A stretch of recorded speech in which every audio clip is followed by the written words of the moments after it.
किसी ने बोला है कि हम यहाँ रोटी को तरस रहे हैं और आप लोग ज्ञान दे रहे हैं। ज्ञान भी तभी सुनने में अच्छा लगता है जब हमारी थाली भरी हो।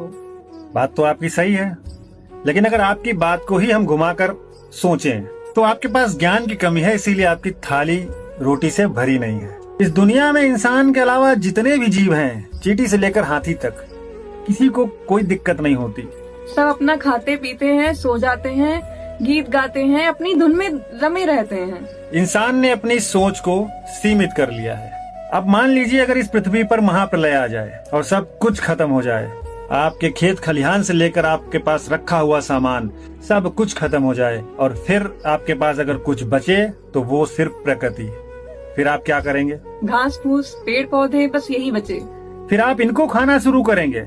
आप अपनी सोच से आगे बढ़ेंगे, रोटी से आगे बढ़ेंगे। आप जहां अब तक रुके थे उससे आगे सोचना शुरू करेंगे कि शायद प्रकृति ने हमारे लिए भी यहाँ कुछ दिया हो। आप इस घास फूस, इन पत्तियों को खाना शुरू करेंगे और फिर आप पाएंगे कि आप मरेंगे नहीं, जीवित रहेंगे। बहुत सारी चीजें हैं यहाँ पर जो कुदरत देती है हमें खाने के लिए। हमारा ज्ञान सीमित है। अभी हम दूसरे मनुष्यों की खोज पर टिके हुए हैं। हमने अपनी खोज बंद कर दी। जो उन्होंने हमारे लिए खोज करके छोड़ी है, हम उस पर टिके हैं। हमने अपनी रोटी नहीं खोजी। इसलिए इस जिंदगी में अगर ज्ञान आपके पास होगा तो रोटी आप अपने आप खोज लो।